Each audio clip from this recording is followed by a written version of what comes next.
ভারতের ট্রান্সশিপমেন্ট সুবিধা হঠাৎ বাতিলের প্রতিক্রিয়ায় বাংলাদেশ এবার এক কঠোর অর্থনৈতিক সিদ্ধান্ত গ্রহণ করেছে। জাতীয় রাজস্ব বোর্ড কর্তৃক জারি করা নতুন বিজ্ঞপ্তিতে জানানো হয়েছে, ভারত থেকে বেশ কয়েকটি পণ্যের আমদানির উপর নিষেধাজ্ঞা জারি করা হয়েছে। এই সিদ্ধান্তে মোদী সরকারের জন্য বড় ধাক্কা হিসেবে দেখা দিচ্ছে, কারণ এতে কোটি কোটি ডলারের বাণিজ্য ক্ষতিগ্রস্ত হবে বলে ধারণা করা হচ্ছে। নিষিদ্ধ ঘোষিত পণ্যগুলোর তালিকায় রয়েছে সুতা, আলু, গুড়, দুধ ও দুগ্ধজাতীয় পণ্য, ফলের জুস, রেডিও, টেলিভিশন, সাইকেল, মোটরযানের যন্ত্রাংশ ও marble slab.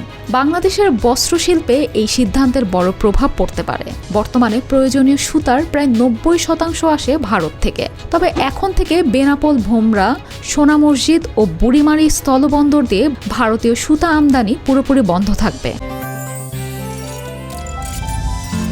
Gazi gas stove, রান্নায় আনে শিল্পের ছোঁয়া।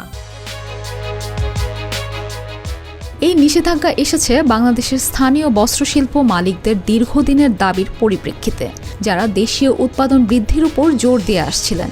যদিও চীন ও তুরস্ক থেকেও সুতা আমদানি করা হয়, তবে এতদিন ভারতীয় সুতারই আধিপত্য ছিল বাজারে।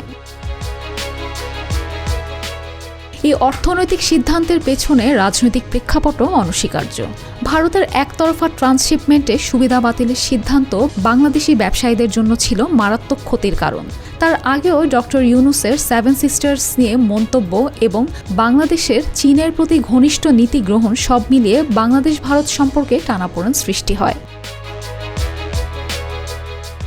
বাংলাদেশ এই নিষেধাজ্ঞার মাধ্যমে শুধু প্রতিশোধ নয়, বরং একটি স্পষ্ট বার্তা দিয়েছে যে দেশটি এখন আর ভারতের উপর একতরফাভাবে নির্ভর করতে চায় না, বরং অর্থনৈতিক স্বাধীনতা রক্ষায় প্রস্তুত এবং প্রয়োজনে কঠোর সিদ্ধান্ত নিতেও পিছপা নয়।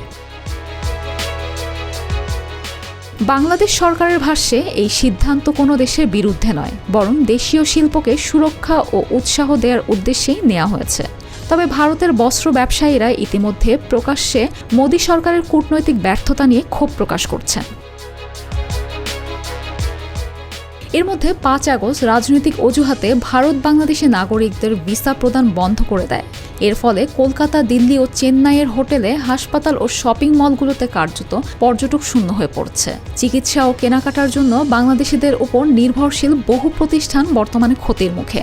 বাংলাদেশ এখন ভারত নির্ভর বাণিজ্য চক্রের বাইরে গিয়ে আঞ্চলিক অর্থনৈতিক অংশীদারিত্ব চুক্তিতে যোগদানে আগ্রহী। মেরিন আমিন, জিটিভি নিউজ।